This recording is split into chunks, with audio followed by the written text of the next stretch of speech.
Not 20 minutes had passed following President Trump's outrageous capital offense declaration recognizing all of Jerusalem as the capital of Israel when shouts were heard in parts of Lebanon of an arriving apocalypse. Some self-flagellations were observed in certain Shia quarters. Predications of end of times spread as well as many calls for a third intifada to liberate Jerusalem.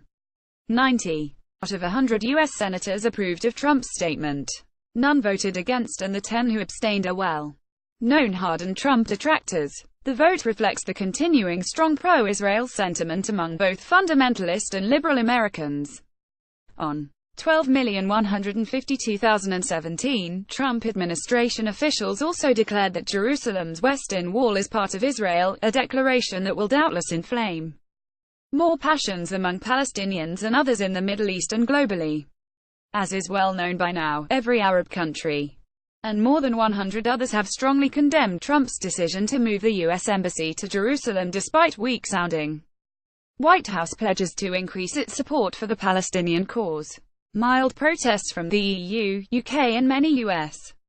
allies also quickly followed. Egypt's UNSC draft resolution affirmed that any decisions on the status of Jerusalem were null and void and must be rescinded, and urged all states to refrain from the establishment of diplomatic missions in the Holy City would have passed with 14 yea votes but for the American veto.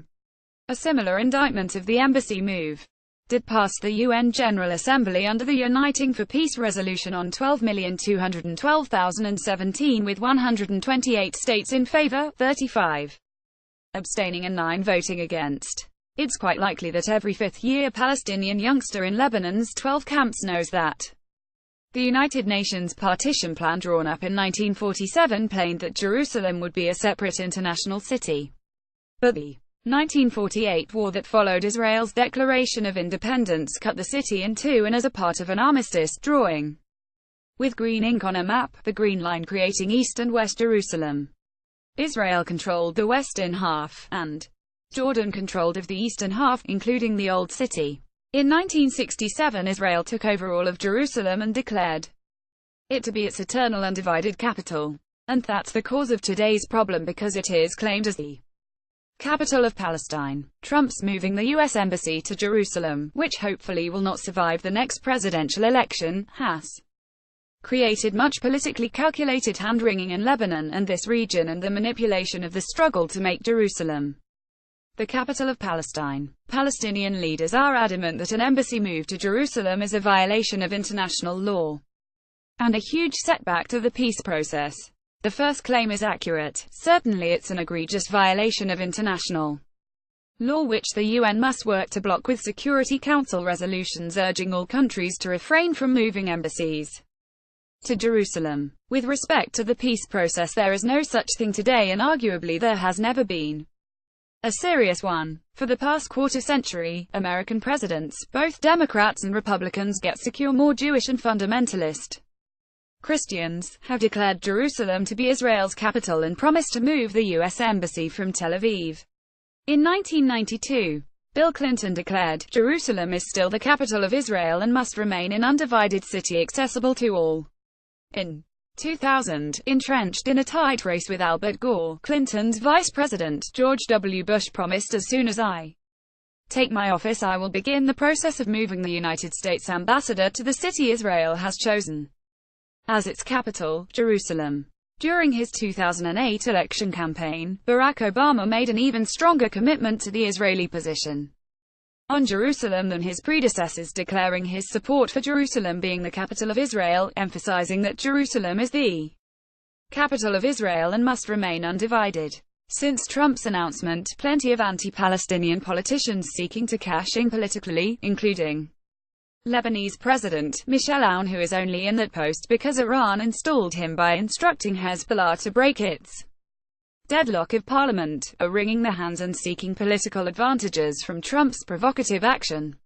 Aoun is widely known for his anti-Palestinian views and actions and is thought to care less about Jerusalem being the Palestinians' capital. Rather, he just wants every Palestinian out of Lebanon, the sooner the better. And so do the Palestinians. He want to return to their homes in Palestine. One anti-Palestinian tactic Aoun regularly uses in many of his speeches is to insist that Lebanon needs to be freed from the 600,000 Palestinians in our country who seek naturalization. Sometimes, he uses the figure 500,000. Truth told, fewer than 175,000 Palestinians remain in Lebanon today, and now knows this. A just-released census of Palestinians in Lebanon, the first counting ever taken, confirms this. Tens of thousands have emigrated because by law, Lebanon bars them from the elementary civil rights to work or to own a home. Of those who remain, very few would accept naturalization.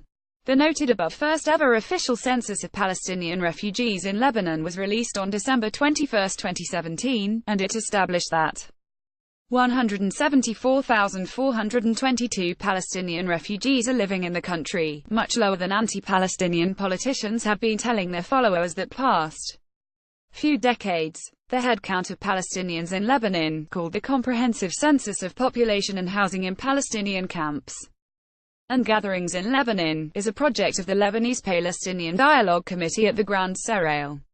More than 500 professional population surveyors crisscross Lebanon over the past 2 years to obtain an accurate count.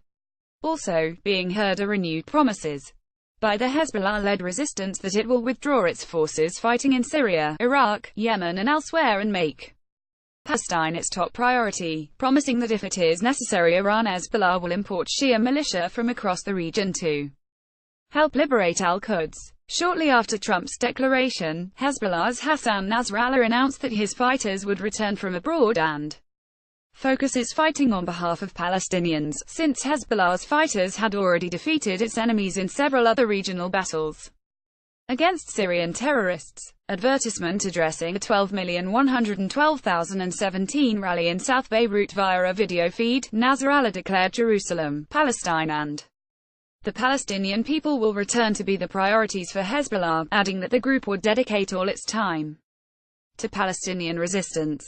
Nasrallah's promise that the resistance will dedicate all its time to Palestinians comes as good news to the Beirut, Washington, D.C.-based Palestine Civil Rights Campaign (PCRC) volunteers who have been pressing Hezbollah over the 7 years in Syria to arrange 90 minutes of Parliament's time to grant the elementary civil right to work and to own a home for Palestinian refugees in Lebanon. 60 of the minutes would be required to enact the right to work for Palestinians without Kafkaesque restrictions that prevent them from working, and 30 minutes to repeal the 2001 racist law that criminalized home ownership for Palestinians in Lebanon. Next page. 1230 Share author on social media. The views expressed herein are the sole responsibility of the author and do not necessarily reflect those of this website or its editors.